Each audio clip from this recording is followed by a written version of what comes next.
Hola, soy Cibeles Jiménez Y yo, Faustino Jiménez. y esto es Conectando Conectando con con el el Riesgo, Riesgo. el podcast de alto contenido sobre gestión de riesgo que vino para elevar tu valoración profesional, poder trasladar todos estos conocimientos a tus organizaciones y a su vez entonces crear todo un engranaje empresarial sostenible.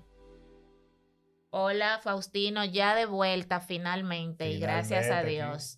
te cuento que hoy tenemos un invitado muy especial por toda la trayectoria y todos los temas que domina. Se trata de Alejandro Beltrán Torrado, que es cofundador de Buda.com en Colombia, que es un sistema de comercio digital que desarrolla y opera en mercados criptoactivos en 4 países de América Latina. Además, trabaja en proyectos paralelos utilizando protocolos de tecnología Bitcoin y Ethereum.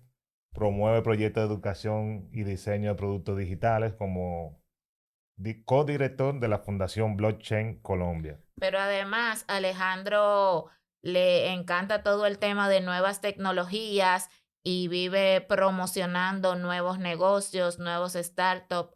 Es licenciado en negocios y finanzas corporativas. Tiene máster, varios que no lo vamos a mencionar. Tiene más de 10 años de experiencia en el tema de valoración de instrumentos financieros, intermediación de inversiones. Bueno, es todo un invitado de lujo el que tenemos hoy en nuestro regreso, luego de un mes sin grabar nada, Faustino, y ya por fin estamos aquí. No, con mucha expectativa y dándole la bienvenida a Alejandro y agradeciéndole el tiempo de compartir con nosotros esta conversación. Buenos días, Bien. Alejandro, ¿cómo estás? No, muy bien, Cibeles. Muchas gracias, Faustino. Un saludo a ustedes, a su programa, a todos los oyentes. Muy agradecido con esa introducción. No la merezco pues tanto, pero bueno, seguimos siendo aprendices de esta tecnología. Buenísimo. Y nos faltó algo, Alejandro, que tú quieras destacar. No, nada, me gusta el fútbol y la música. Buenísimo. No más, y me gusta viajar también. Sí, para los que les interesa darme un viajecito, de pronto, chévere viajar. Bueno, pues entonces tú tienes las puertas abiertas aquí en República Dominicana. En cualquier momento te esperamos. Delicioso, soñado ir a República Dominicana a ir a tomarme unas piñas coladas en la playa. Qué delicia. Perfecto. Y un buen Buenísimo. ron, Y Alejandro. un buen ron, sí. Sí, Bueno, señor. Alejandro, tenemos a todo el mundo hablando sobre criptomonedas. Realmente las últimas semanas han sido de muchas noticias, pero en realidad ¿tú crees que es el futuro de la emisión monetaria o aún queda mucho para hacer esa transición? Bueno, las criptomonedas tienen diferentes características. Son formas de dinero digital, mas no corresponden única y exclusivamente a patrones netamente monetarios, haciendo alusión a monedas de curso legal o de curso forzoso. Entonces, este tipo de instrumentos que se han caracterizado, por lo menos en el caso de Bitcoin, porque hay más de 8.000 representaciones de criptomonedas existentes, el Bitcoin se ha convertido en ese instrumento que quiere conservar el poder adquisitivo de las personas en el tiempo, entendiendo que es un número finito y es un número escaso. Entonces, este instrumento se ha convertido en la discusión de grandes economistas y grandes gobiernos alrededor si se convierte en un activo de reserva, si puede cumplir con esas funciones de reserva. Y en ese caso, cuando hablamos de una discusión sobre un patrón monetario mundial o unificado, creemos que hoy en día Bitcoin no es buen dinero de corto plazo, es decir, la gente no quiere gastar el Bitcoin. ¿Por qué? Porque está pensando que su valor o está esperando que su valor en el tiempo se valorice.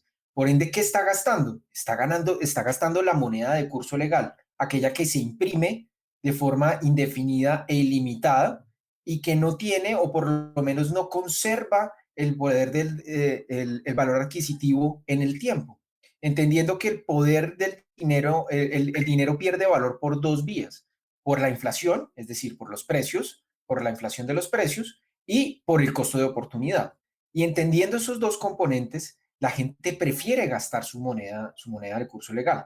Ahora bien, hay una discusión alrededor de la digitalización del dinero, ¿cierto? Ujú. y la discusión también alrededor de la desnacionalización del dinero. Es decir, ¿a quién le estamos delegando esa función de administrar esos recursos? ¿Cierto? Porque si Cierto. bien en economías como Colombia, por ejemplo, aparentemente en Estados Unidos, que es un debate el hecho de que hayan impreso más del 30% de la base monetaria, hoy en día que imprimieron trillones de dólares y representa más del 30%, eso cómo golpea en el largo plazo el ahorro de los inversionistas en dólares. Eh, este tipo de políticas monetarias está gobernada o está dirigida por seres humanos. Y los seres humanos somos déspotas, perezosos, pero sobre todo corruptibles. Y en ese sentido, si bien la política monetaria, por ejemplo, de un país como Colombia se está manejando de manera correcta, o en República Dominicana o en otros contextos, se está manejando aparentemente bien, no quiere decir que en un futuro, por efectos políticos, se maneje de una forma mal. Y un ejemplo de eso es nuestro gran amigo y hermano Venezuela, Venezuela. ¿cierto? Sí, Venezuela es el principal ejemplo de que decimos que la política monetaria en sí ha fracasado no por el dinero per se, no por la estructura del dinero como tal, sino por quién está manejando el dinero. Entonces, en ese sentido, Bitcoin viene a dar esa discusión. Es decir, quienes llegamos a Bitcoin nos cuestionamos el sistema tradicional, o por lo menos teníamos una interrogante o un cuestionamiento sobre cómo se están manejando las finanzas. Y a partir de eso se viene todo este debate y ahora se viene en el debate de las famosas CBDC, que son las Central Banks Digital Sí. Currencies, que son los instrumentos que van a comenzar a dar competencia a esta guerra monetaria en la que Bitcoin no tiene nada que ver, sino que va a tener en cuenta un efecto político y económico propio de las monedas de curso legal y en donde yo creo que el yuan va a comenzar a generar una alta Mira, competencia. ya tenemos cerca de 10 años escuchando digamos, muchos temas alrededor de la criptomoneda. Y quisiera saber tu opinión de los expertos, los economistas que se dedican a estudiar día a día estos temas. ¿Cuál es la tendencia que está ganando? O sea, ¿la criptomoneda es una solución o es un problema adicional? Porque recuerdo cuando estudiaba economía, a Mendel, hace ya 30 años, escribió un artículo hablando sobre libre movilidad de capitales, libre movilidad de personas, y luego nos encontramos con la Unión Europea, con una moneda única que era el euro. Pero ¿qué pasa? Esas economías tenían diferencias estructurales y fiscales, que al final ha provocado, bueno, lo que hemos vivido, esa crisis con impactos diferentes en los países de Europa. Entonces, la criptomoneda pudiese ser una solución a ese problema, a esas diferencias estructurales de países que tienen una moneda única, o sería otro problema adicional para esas autoridades monetarias poder gestionar. Esa es una gran pregunta porque hoy en día el fenómeno que ha traído las criptomonedas en toda la adopción global, lo que ha traído es el gran cuestionamiento de los manejos políticos, fiscales, económicos y monetarios de cada país. E ilustra y resalta y sale a relucir la gran problemática y las diferencias que tienen los seres humanos en componentes netamente políticos.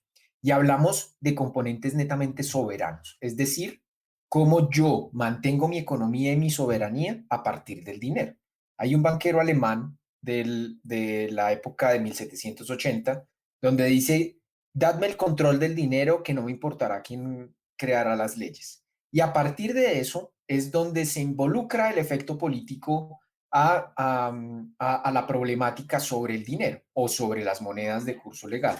Entonces, si la pregunta, digamos, la pregunta tiene diferentes, digamos, unas diferentes vértices o verticales en el proceso. Es si las si las criptomonedas vienen a generar un problema, yo no creo que vengan a generar un problema, sino un cuestionamiento que va a generar un problema, ¿cierto? Ok, cierto. Un problema de soberanía, ¿cierto?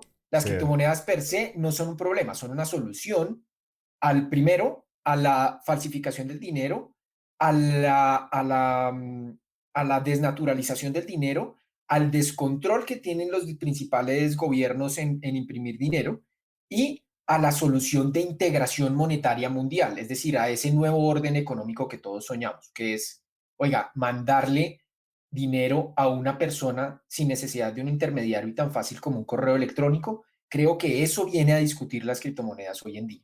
Entonces, pero sí es cierto que las criptomonedas vienen a dar una discusión y una discusión que les va a generar un problema de tipo político, pero no es un tema de tipo estructural, no es un problema económico, es un problema político y yo creo que va a ser en los próximos años el valor que va a tener Bitcoin dentro de las economías, porque las economías están diciendo, mire, voy a sacar mi yuan digital, el euro digital, voy a sacar la Fedcoin, voy a sacar todos estos patrones de competencia digital para poder integrarlos a la economía mundial, ¿cierto? Y a partir de eso, quienes van a sufrir las guerras son las economías que tienen, digamos, estructuras cerradas, inclusive proteccionistas. Pero esto no se ve solo desde la moneda, se ve desde el comercio. Gran Bretaña y Estados Unidos en algún momento decían ser economías de libre mercado, pero eran las economías más proteccionistas, subsidiaban, subían los aranceles, protegían sus economías.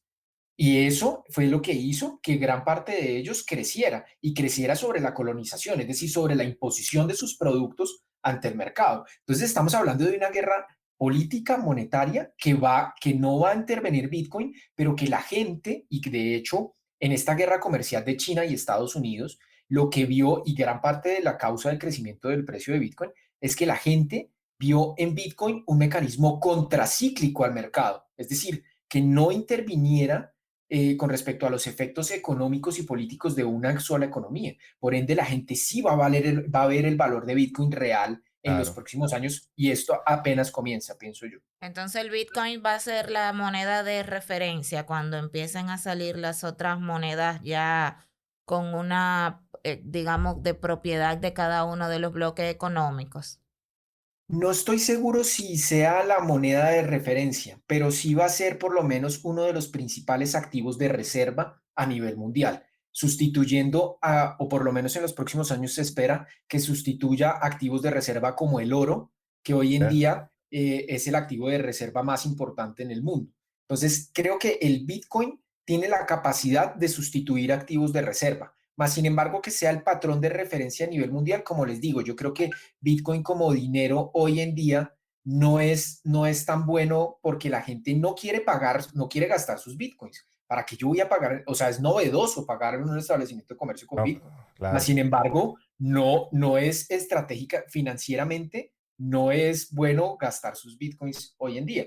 Hay que gastar otro tipo de dinero, sí, y la gente se da cuenta que puede crear dinero digital, pero dinero digital existen desde hace mucho tiempo. O sea, las millas son formas de dinero digital, los likes son formas de dinero digital. Ya hoy en día se pueden materializar y se pueden cuantificar los likes en un mercado. Entonces, los cigarrillos en la guerra eran representaciones de dinero, no digital, pero eran representaciones de dinero. Entonces, la gente hoy en día se dio cuenta que puede hacer dinero digital, que el dinero digital, su dinero digital, lo que usted creó, tenga valor. Eso es lo que está cuestionado No, hoy en día en el así mercado. es.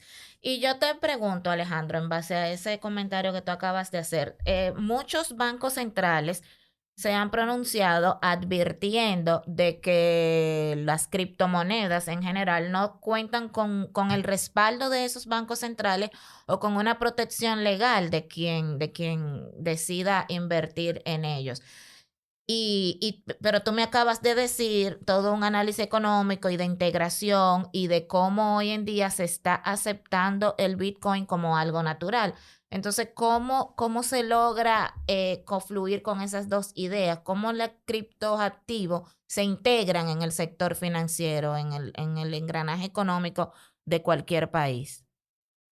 Bueno, yo quisiera partir un poco desde la existencia de Internet, ¿no? Internet existe desde el año 1969. El primer protocolo creado fue ARPANET. Y a partir de eso, ARPANET se convierte en esa estructura que le da vida tanto a la interacción social, comercial, económica, cultural, ambiental y hoy en día monetaria incluyendo las criptomonedas. Es decir, creamos naciones en Internet a partir de navegadores de información, de redes sociales. Es decir, ya hay una interacción 100% digital e Internet debía tener su propio dinero, ¿cierto? ¿Por qué? Porque hay una imprecisión con respecto al respaldo de las monedas. Desde el año 1971 en Estados Unidos y en todas las economías, y en el año 1931, Gran Bretaña dejó de respaldar el dinero en commodities como el oro, ¿cierto? A Ujú. partir del 71, el gobierno Nixon dice, no vamos a respaldar más el dinero en oro, el dinero va a tener un componente fiduciario. Es decir, fiduciario, llámese de fe, de confianza. Vamos, el dinero va a gozar de la confianza de su uso. Sin embargo, si yo voy al Banco de la República o a algún banco central a cambiar mi billetico por oro, pues me van a decir, oiga, no, ¿cómo así? Hace 50 años, pues ya no tenemos esa estructura, ¿cierto? Entonces, los respaldos de las monedas responden al deseo de los individuos, es decir, el dinero como tal responde al deseo de los individuos, ¿cierto? ¿Y qué pasa? El efecto o el patrón monetario del dólar responde a un efecto político y militar y económico que desde 1949 con el Plan Marshall comienza a vislumbrarse el poder económico de Estados Unidos en el mundo, a partir de los programas de salvamento de los países que fueron afectados por la Segunda Guerra Mundial. Y a partir de eso es donde dicen, mire, la libra esterlina antes que era el patrón de referencia a nivel mundial, pues el dólar apenas lleva 60 años, ¿cierto? Sí. Más o menos, mal calculados, ¿cierto? Mal calculados 60, 70 años. Y ese patrón monetario cíclicamente podría cambiar. Sin embargo, no responde a lógicas o a teorías económicas lógicas dentro del proceso, entendiéndose que la economía tiene corrientes teóricas, más no leyes como la física, ¿cierto? Entonces, el Yes. dinero como tal responde a ese esquema. Entonces, al decir que hay un respaldo, realmente hay un respaldo propio del consumo de la economía, de que es una economía aparentemente próspera, es una economía que se impone frente a las demás, pero no responde a un elemento lógico dentro del proceso. Tal es así que, como les digo, una economía como Venezuela, tan próspera en los años 90 y en los años 80, hoy en día los billetes, los bolívares, hacen origamis con los billetes. Sí, ¿Por sí. qué? Porque no valen nada, ¿cierto? Entonces, ¿qué entendemos por el dinero, por el valor del dinero, ¿cierto? Y si yo voy, por ejemplo, con mis pesitos colombianos a Estados Unidos o a otro país, pues si yo voy a querer pagar algo, pues tampoco no lo van a aceptar. Pero tú Cosa que de puedes pronto ir a una estoy. casa de cambio y recibir dólares, pero ahora mismo, en buena teoría, tú no puedes ir a ninguna entidad financiera regulada con tus criptoactivos a que te den moneda de circulación local de donde lo hagas el cambio. Y eso es lo mágico porque hoy en día Bitcoin te lo aceptan en todo el mundo y tú puedes ir a una plataforma P2P, puedes ir a un exchange o puedes intercambiar a través de una wallet con una persona tus Bitcoins por moneda local, Entonces sin tener. ahí es que yo digo, sin- los bancos, los gobernadores, cuando lo ponen a dar esos mensajes, entonces no son mensajes fiables, Eh, estamos apostando a la doble moral económica. yo creo que Y más que doble moral, yo entiendo que hay ciertos temores y hay un proceso de entendimiento y comprensión de la tecnología. Entonces, al final, que la labor del Estado, la labor del Estado es una labor institucional, es decir, tienen que proteger supuestamente su soberanía y la soberanía monetaria. Entonces, ante eso, ¿qué pasa? ¿Cuál es la primera reacción de un gobierno al ver que alguien está creando dinero sin control de la parte institucional? Pues evidentemente va a reaccionar de forma negativa. Además, porque, por ejemplo, nuestras economías, por ejemplo, economías emergentes como las latinoamericanas, tenemos lo que llama un abogado muy reconocido acá en Colombia, tenemos costumbres románico-germánicas. ¿Eso qué quiere decir? Que estamos acostumbrados a que todo lo regulado es bueno y lo no regulado es malo.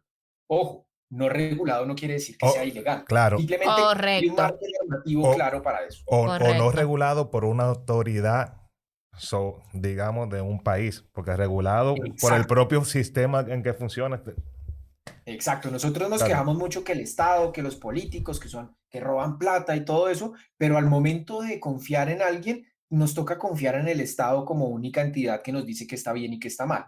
Y ahí hay una discusión ya que trasciende el dinero y se va desde el lado social y desde el lado. Alejandro, hemos tocado un tema interesante y lo hemos abordado de digamos, desde una óptica que no es generalmente la que se tocan en los programas de opinión, que es la doble moral, el rol también del regulador, de las autoridades de un país. Y tú ponías el ejemplo hace ahorita de Estados Unidos, Canadá, que son los países que venden, eh, digamos, una forma de hacer negocio internacional como los más liberales. Sin embargo, sabemos que son también muy proteccionistas. Y dentro de esa región de América del Norte tenemos a México, que es el país del mundo que tiene más acuerdos comerciales. O sea, que es todo lo contrario, y sin embargo es el país, digamos que en comparación con los tres grandes países, con los tres países de América del Norte, es que económicamente menos bien está. Entonces, ahí iba con la pregunta de la criptomoneda.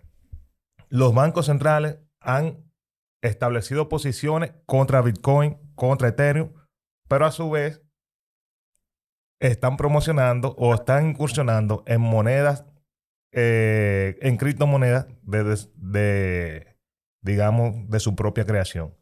¿Qué diferencia tiene un Bitcoin de la criptomoneda que está trabajando la Fed, por ejemplo, O China. o China? O sea, ¿hay alguna diferencia de, no sé, de protección, como sé, de protección legal? Al final, entiendo que la criptomoneda, el valor lo da la voluntad de las personas, pero tú entiendes que existe una diferencia estructural entre ambas monedas. El efecto que tiene la criptomoneda en comparación con una moneda de curso legal digital simplemente ronda en la transformación de un bit hacia sus características criptográficas. Es decir, el dólar, el dólar electrónico, el dólar como lo conocemos hoy, que es si alguien en Estados Unidos tiene una cuenta, va a su billetera digital, a su wallet o a su cuenta bancaria, va a haber bits que van a representarse en un valor, ¿cierto? Ujú. Y ese dinero funciona correctamente, ¿cierto? ¿Qué pasa?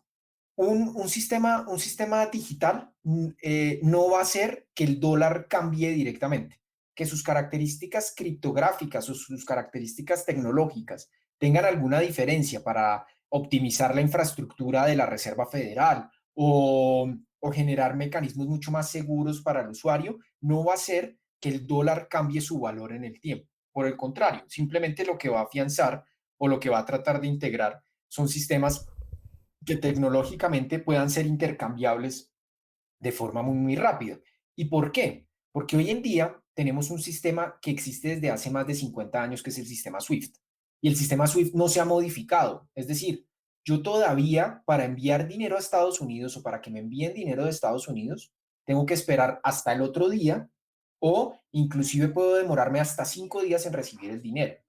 Tengo que pagar comisiones altas, tengo que hacer trámites presenciales. Es decir, no hay una interacción digital todavía, más sin embargo, en una moneda de curso legal el hecho de digitalizarla es simplemente cambiar de tecnología, pero su esencia sigue siendo la misma. En cambio que en Bitcoin tiene unas características matemáticamente ya definidas y demostradas. Es decir, no va a haber más de 21 millones de Bitcoins, tiene hasta 100 millones de unidades divisibles, su protocolo es el SHA-256, es un protocolo que no permite la duplicidad del dinero, se transmite en bloques, cualquiera se puede conectar a la red, entre otras, ¿cierto? Es decir, es un protocolo descentralizado y liberalizado donde cualquiera puede participar. No es que haya un sistema cerrado como lo que pasa con el dólar digital, que pues solo va a participar la Reserva Federal en ese sentido. Pero yo sí quiero ver, yo quiero aclarar un tema y es que la posición que han tenido los gobiernos hoy en día frente a Bitcoin ha sido súper proactiva, por lo menos en el caso de los Estados Unidos y la Unión Europea. Veamos un ejemplo, es el Departamento del Tesoro americano autoriza a los bancos para custodiar criptomonedas como parte de su core de negocio. La Sí. OCC, que es la autoridad monetaria más importante en el mundo de Estados Unidos, autoriza también a las entidades financieras a que exploren las redes públicas de Bitcoin y Ethereum para el desarrollo de sistemas transaccionales con base en sistemas criptográficos. Un tribunal en Washington declara Bitcoin como dinero bajo la ley de transferencias de dinero, dinero electrónico. Alemania dice que Bitcoin o declara que Bitcoin es dinero privado, algo equivalente a un medio de pago. Japón también. La Unión Europea está generando un marco regulatorio, es decir, ya se está abriendo el espacio para el desarrollo de las criptomonedas de forma amigable. Eh, y eso cambió no solo desde la pandemia, porque la gente lo asocia con la pandemia. Claro, la pandemia aceleró el precio o la adopción de Bitcoin en este caso, y tal es así que lo estamos viendo en el precio y en la adopción de los fondos institucionales. Los fondos institucionales más grandes hoy en día, por ejemplo, Morgan Stanley ya anunció que va a meter $150 millones. JP Morgan también va a hacerlo. Los principales fondos como MicroStrategy y todos los fondos de Wall Street ya están adoptando. Y esto responde un poco a que este activo que es contracíclico va a permitir el resguardo de sus recursos ante eventuales guerras comerciales. Y los vimos desde los antecedentes que tenemos con la guerra comercial de China y Estados Unidos. Guerras tecnológicas que llevaron a muchos inversionistas de Wall Street a decir, oiga, tenemos que buscar un mecanismo que no dependa de nuestras economías, porque aquí va a haber alguna destrucción de tipo tecnológico. Y tal es así que hicieron restricciones a Huawei, Google, todos estos esquemas. Y ustedes saben que hoy en día ya las empresas de mayor capitalización de mercado en el mundo ya no son empresas industriales, ya no vemos a un No, Johnson Johnson, a una petrolera, a un banco, no, vemos a las Big Techs, a a las la Big famosas Tech. tech. Eso. Exacto, las famosas Big Tech son las que están gobernando porque se dieron cuenta que los datos son el nuevo oro digital. Los datos, la información, es lo más importante que hoy en día tiene el ser humano en la era digital. Y eso tiene más valor que un barril de petróleo o que una onza de oro, que cualquiera de esos componentes. Entonces, yo creo que es lo que están entendiendo. Y volviendo como al tema de las monedas, creo que no va a haber ninguna diferencia más allá de buscar mecanismos criptográficos de alta competencia para poder masificar el uso de sus monedas. Y eso es lo que va a hacer el yuan. El yuan viene con una apuesta de, oiga, vamos a dejar que todo el mundo agarre el yuan, ¿cierto? Pero eso es un mecanismo peligroso. O sea, es un mecanismo como es bueno de forma inclusiva, es decir, pues en economías como la China y los Estados Unidos no hay problemas de inclusión financiera, puesto que ya tienes mecanismos de inclusión digital, ¿cierto? Pero en economías como las emergentes que dependen del efectivo todavía, por ejemplo, economías como latinoamericana, en el caso de Colombia, 9 de cada 10 personas usa efectivo como medio de pago. Aquí esos mecanismos de inclusión financiera obligados terminan siendo invasivos frente a la privacidad de la información. Y hoy en día, también en la era digital, nos cuestionamos la privacidad. La privacidad, que es un derecho esencial del ser humano, hoy en día con mecanismos digitales, como por ejemplo la biometría, como todos estos procesos, inclusive el dinero digital, pues no vas a tener la libertad de qué hacer. O sea, vas a querer más principios de libertad que principios de seguridad. Pero eso depende del ser humano, ¿no? Que cada uno pensará, oiga, yo prefiero entonces, yo como no le temo a nada del gobierno, pues yo prefiero más seguridad, que me aseguren a mí todo. Pero Ajá. otros tenemos otro tipo de concepto, un concepto más de libertad, más de privacidad, porque hoy en día, por ejemplo, yo no tengo redes sociales casi, o sea, tengo Twitter porque pues obviamente ahí promociono temas de Buda y los temas cripto. Pero yo no tengo redes sociales porque las redes sociales están invadiendo mi espacio privado, están Bueno, controlando mis datos. sí. Es una forma de verlo, pero también tú te enteras, tiene un montón de información, puedes comparar a la hora de comprar cualquier producto, tiene una variedad de comentarios, de feedback que te permite comparar, te llega la publicidad más personalizada y hay personas que a lo mejor eso no se lo encuentran tan malo. Y eso es Exactamente. obviamente usando su información en todo este ecosistema digital. Así De es. acuerdo, ahí hay una discusión muy interesante, es este tipo de personas, hay personas que piensan así y hay otras personas que, por ejemplo, en el caso del escándalo de Facebook con Cambridge Analytica, donde se usaron más de 50 millones de datos para manipular campañas, ahí es donde hay un punto de inflexión peligroso en el comportamiento que tú le das a estas redes sociales, ¿cierto? Que entra Porque la ahí, ética más allá de totalmente. la facilidad de tipo comercial, las empresas están abusando de nuestros datos para controlarnos en otros aspectos. Es decir, yo el aspecto comercial lo valoro porque hoy en día me están customizando, digamos, mis expectativas de consumo. Pero cuando ya me voy a un factor político, imagínense que alguien de forma perversa controle mis datos para yo votar a favor de él y que al final esto se genere un caos. Y esto está pasando en todas las economías. Están los comportamientos en los datos de las redes sociales es lo más peligroso, lo más delicado que pueden hacer o que pueden usar. Mira, Alejandro, y entrando de lleno ya a lo que es conectando con el riesgos, sabemos todos los riesgos asociados a los criptoactivos. Eh, Específicamente desde tu punto de vista, desde tu posición laboral, ¿cuáles son los riesgos reales a los que nos estamos enfrentando hoy con el Bitcoin, con las otras monedas? Y te lo pregunto porque si buscamos literatura sobre riesgo de criptoactivos, pues encontramos todos los riesgos. Pero día a día esto se va transformando, esto va evolucionando. Ya tú nos has dado muchísima información de las perspectivas con este tema. Entonces, realmente al día de hoy, ¿qué riesgo nosotros podemos enfrentar cuando manejamos estos criptoactivos?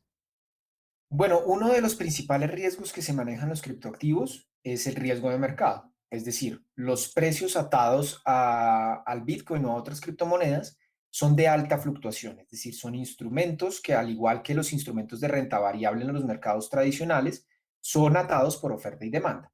Y pues como ustedes han visto, Bitcoin tiene una fluctuación bastante alta en el mercado.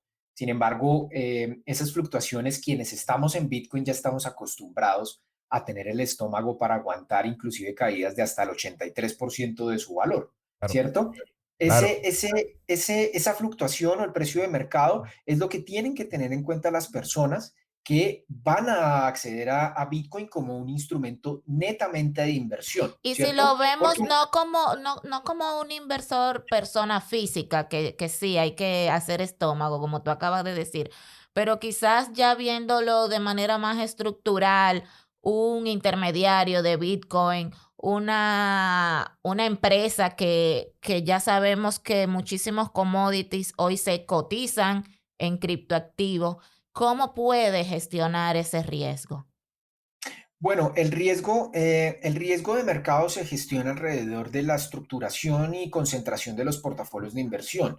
Una de las cosas que, por ejemplo, cuando yo trabajaba en bolsa, eh, lo que hacía era hacer un diagnóstico del cliente bajo tres componentes. El primero es el monto de la inversión, es decir, dependiendo del monto, hay diferentes instrumentos de inversión.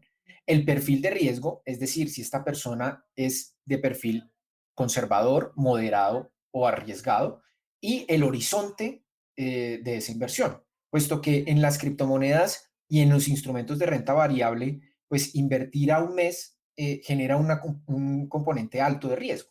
Entonces, las inversiones de renta variable de alto riesgo se ven a largo plazo, ¿cierto? O por lo menos se ven a largo plazo. Entonces, ¿cómo gestionar el riesgo de mercado? A través de la no concentración del riesgo en portafolios de inversión. Es decir, no ponga todos los huevos en la misma canasta de forma popular y las inversiones en Bitcoin, mientras usted conoce cómo es el activo, porque la idea también es entender en qué consiste el activo. Yo no invertiría en un activo que no entiendo, ¿cierto? Yo Correcto. primero me educo sobre el activo y luego trato de no concentrar mi portafolio de alto riesgo. Pero un ejemplo de eso es, miren, la teoría del 1% es algo que nosotros siempre ilustramos. Si usted invierte si usted hubiera invertido hace 10 años el 1% de su patrimonio en Bitcoin, hoy en día su patrimonio representaría más del 30% del valor de su portafolio comparado con los activos tradicionales del S&P, ¿cierto? Sí. Y si hubiera invertido el 5%, su portafolio representaría más del 60% del valor. Es decir, hubiera tenido un valor. Pero si perdía el 1%, no se iba a empobrecer ni no se iba a empobrecer. Por el contrario, iba a tener un activo expuesto a riesgo sin necesidad de exponer todo su patrimonio. Entonces, la idea es exponer en activos de riesgo porcentajes de su patrimonio que no vaya a comprometer en el corto plazo, es decir, excedentes de liquidez con los cuales usted no vaya a contar, ni con los que cuente en estos momentos con amplia necesidad de necesitarlos en el corto plazo. Entonces, ese riesgo de mercado se puede gestionar a partir de la no concentración y de distribuir el riesgo de su canasta, ¿cierto? Entonces, ese es el primer riesgo. El otro riesgo es el riesgo operativo, entendiendo que Bitcoin o las criptomonedas son mecanismos de autogestión. Como el correo electrónico, tienes que gestionar bien tus claves, tienes que tener dobles factores de autenticación, tienes que tener elementos o claves altamente seguras para poder gestionarlo, porque estás gestionando dinero y al final pues lo estás autogestionando tú. Y para eso hay diferentes componentes de seguridad que te muestran las billeteras, que te muestran los exchanges, que te muestran otras plataformas de intercambio. Entonces, el riesgo operativo se puede gestionar a través de claves robustas de dobles factores de autenticación y obviamente, de billeteras que en sus características criptográficas no representen una amenaza alrededor de la seguridad informática y de los activos y información. Y lo tercero es el riesgo asociado al lavado de activos y financiación del terrorismo. No podemos desconocer que porque las criptomonedas vienen a generar mecanismos incluyentes y disruptivos e innovación financiera, no quieren decir que no estén expuestos a lavado de activos y financiación del terrorismo. No obstante, si lo vamos a ver desde un contexto estadístico, tan solo el 0.66% de las operaciones con Bitcoin han estado asociadas a ilícitos. Sí. ¿Por qué? Porque el mecanismo digital, si bien es complejo en Bitcoin trazarlo, no quiere decir que sea imposible, ¿sí? Las transacciones con Bitcoin son pseudoanónimas. ¿Qué quiere decir? Que hay un mecanismo público transaccional que nos permite ver la transacción, mas sin embargo no sabemos exactamente de quién es. Pero se rompe el Precisamente por eso pseudonónimo. se ha prestado, perdón Alejandro, se ha prestado al tema de los ciberataques. Si tú te pones a ver todos los ciberataques que han ocurrido en los últimos meses, que otro tema es que se han incrementado, se han duplicado, pero bueno, todos exigen como rescate criptoactivos. Entonces es una de las principales críticas, es uno de los principales riesgos y cómo ustedes que están metidos en ese mundo pueden mitigar ese efecto que al final es un tema reputacional para todo el que está en ese mundo. Claro, sin duda. Lo que mencionas es muy importante porque hoy en día ya existen herramientas de analítica que asocian direcciones y trazan las direcciones asociadas a darknets, a deep webs o a direcciones asociadas a estafas o fraudes. Hay 4 herramientas, por ejemplo, de analítica que conozco hoy en día, que son herramientas diseñadas por sistemas de inteligencia como el FBI, como la DEA, como todos los sistemas de inteligencia de países que manejan este tipo de operaciones. Y estas 4 herramientas lo que permiten es mitigar esos componentes propios de la trazabilidad y alimentan analítica de datos para asociar una dirección de criptomonedas a una dirección que tenga algún tipo de operación o un reporte de operación sospechosa e inusual, ¿cierto? Por Ujú. ejemplo, en el caso les doy un ejemplo claro. A Bitfinex, una de las plataformas de intercambio más grandes en el mundo, en 2017 fue hackeada por más de 65 millones de dólares, ¿cierto? Sí. Al año y medio, después de toda esta trayectoria, y darle trazabilidad a las operaciones, lograron aprender a esas personas en Rumania y recuperar sus fondos, ¿cierto? Es decir, el mecanismo digital es completamente trazable en el tiempo. Y estas herramientas de analítica nos permiten identificar qué sitios están siendo riesgosos y que yo, por ejemplo, Buda.com, que yo uso mi infraestructura y que de pronto tenga algún tipo de alerta, pueda registrar algún tipo de alerta de la proveniencia y origen de unos recursos que puedan estar asociadas, o que si yo estoy enviando recursos a una dirección, esa dirección ya esté plenamente identificada como una dirección netamente sospechosa. Y claro, que nacen diariamente direcciones de depósito que puedan estar vinculadas a ilícitos o lícitos también, pero eso se puede gestionar desde el mecanismo digital, que hoy en día en el mundo físico no se puede. Es decir, el vehículo más anónimo es el efectivo. Y Así si es, yo de fuera Así un acuerdo. es. criminal, si yo fuera un criminal, pues yo preferiría, como narcotraficante, seguir con mis submarinos mandando los dólares como siempre se hace. No quiero invitar a la No, criminalidad en no, este pero caso. quedó claro el mensaje. Alejandro, tú sabes que me llama mucho la atención que todos esos casos que vemos de vinculados a Bitcoin o a cualquier otra moneda, ya sea de secuestros de intermediarios de Bitcoin, ya sea ciberataques donde piden rescates de Bitcoin, solamente nos quedamos con la expectativa o la adrenalina que crea la noticia en el momento, pero nunca vemos o nadie le da seguimiento o no se publica el seguimiento de esos eventos y cómo finalizan.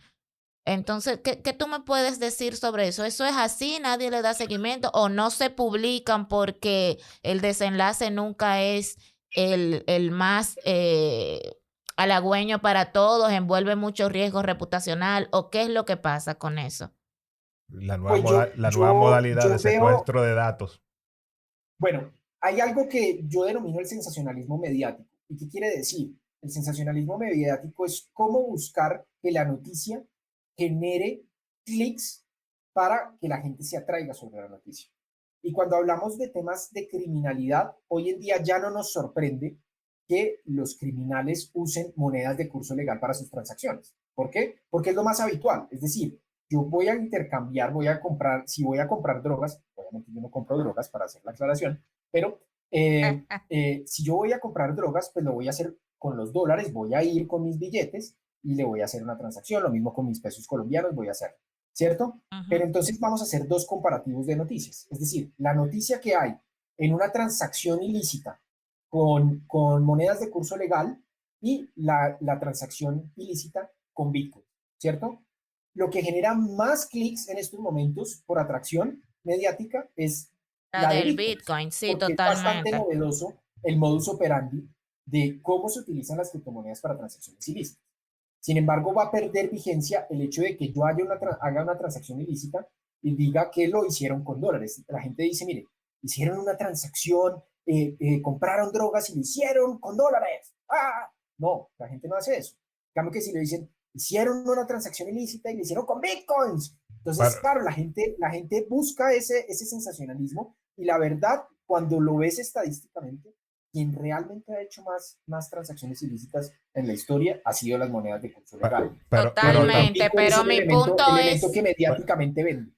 pero también desde otra óptica, Alejandro, no hemos visto nunca tampoco que hayan atrapado a un criminal con una caleta, con una caja fuerte, con 30 millones de Bitcoin.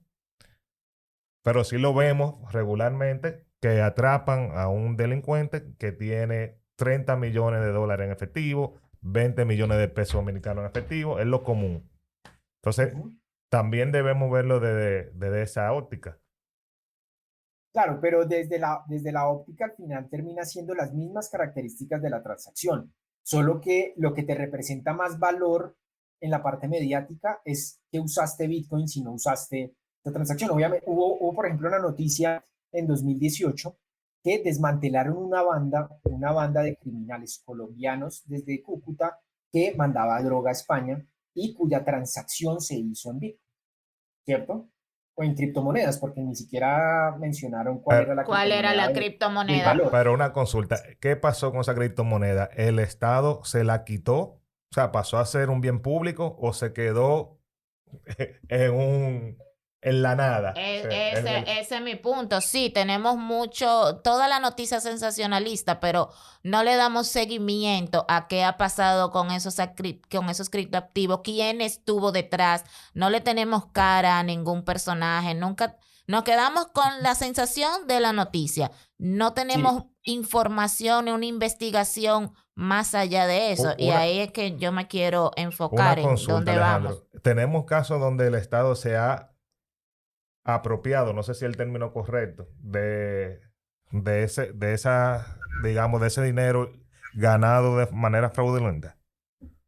En el caso de Estados Unidos, sí. Con el caso de Silk Road fue uno de los mercados online que fueron desmantelados por el FBI en 2013. Y Silk Road, hoy en día, pues Ross Ulbricht, fue el fundador de este mercado, eh, fue sentenciado a 2 cadenas perpetuas. Algo que para muchos de la comunidad de criptomonedas, si bien eh, se transaban drogas dentro de ese mercado online, la desproporción de la sentencia fue bastante alta, ¿no? En este caso, en este orden, en el caso de Estados Unidos, ellos tienen bienes incautados en criptomonedas. No sé en los otros gobiernos. En los otros gobiernos no tengo ningún dato de que, por ejemplo, el gobierno colombiano o algún gobierno latinoamericano haya incautado direcciones de depósito y que esas direcciones de depósito estén en su Pero, poder con sus, porque al final, pues, quien tiene el poder de esos bitcoins es quien tiene la clave claro, privada, ¿cierto? Claro. y sobre todo que el Estado, creo que el mecanismo correcto es ponerlo en pública subasta. Entonces, ¿cómo se subestaría? No, y Eh, no tienen el control real, sino tienen los es, claves y... creo, Alejandro, que eso Pues sería yo sí. creo que a los gobiernos les interesaría conservar esos bitcoins. Bueno, La verdad no sé. como va el Bitcoin que lleva, creo que un 800% de crecimiento en el último año.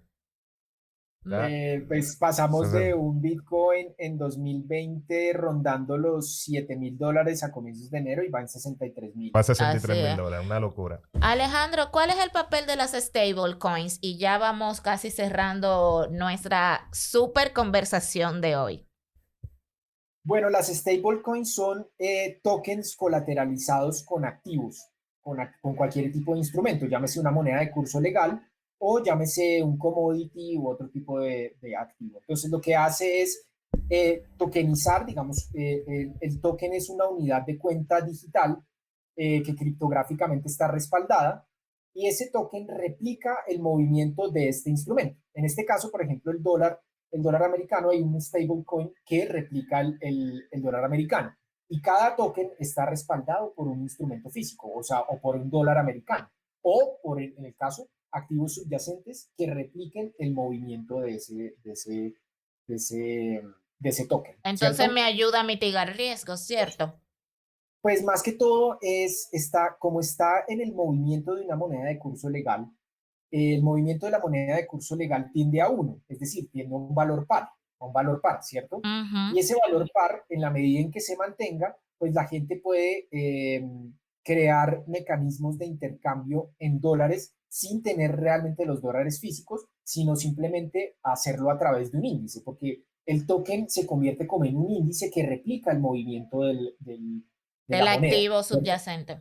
O del activo subyacente. Entonces, las stablecoins representan la posibilidad de que muchos inversionistas de criptomonedas, o por lo menos nace con esa primera esencia, pero obviamente se replica en otros instrumentos, o sea, ya hay otros usos, tal es así que los NFTs, los famosos tokens no fungibles, que ahorita se usan para el arte y para el entretenimiento, Ujú. pues son, digamos, tienen como instrumento subyacente, como tecnología subyacente, lo mismo.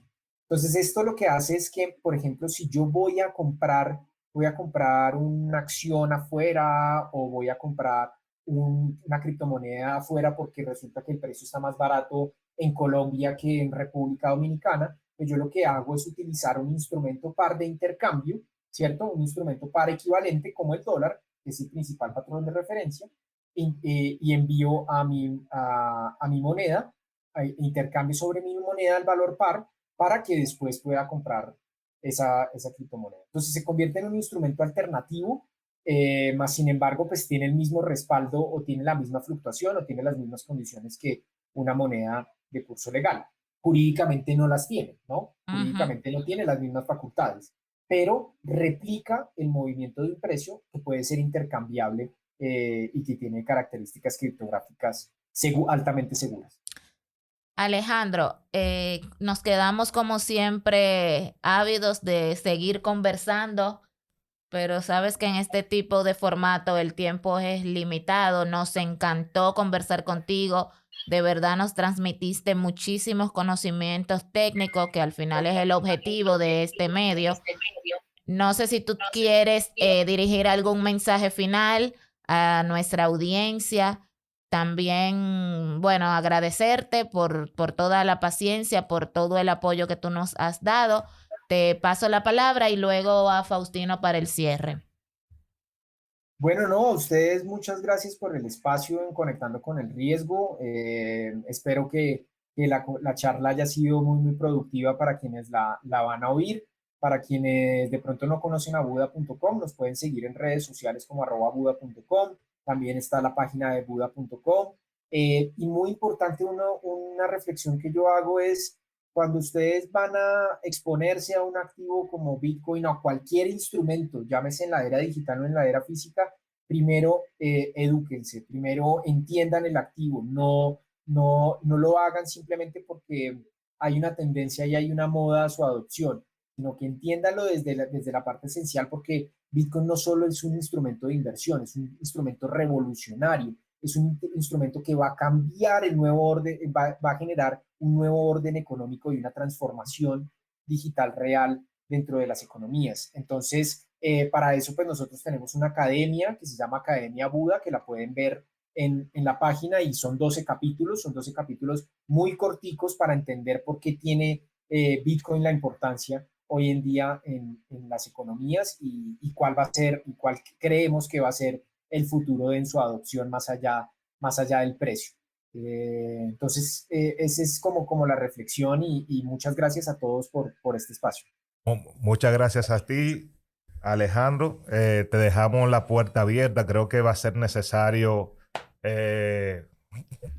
conversaciones contigo, darle seguimiento a todas las noticias que van a venir surgiendo y seguir profundizando en este tema. Creo que como sociedades, como sociedad dominicana, colombiana, en el mundo, tanto los agentes de negocio, de riesgo, los reguladores, tenemos una responsabilidad de ir profundizando y conociendo algo que llegó para quedarse y que puede ser una oportunidad de negocio, una oportunidad también para gestionar de una manera más eficiente los riesgos de naturaleza monetaria y financiera, y el regulador pues también lo propio. Es decir que invitamos a todos los escuchas de este podcast que entren a Buda.com. Buda.com. Muchas gracias, Alejandro, y te esperamos por aquí.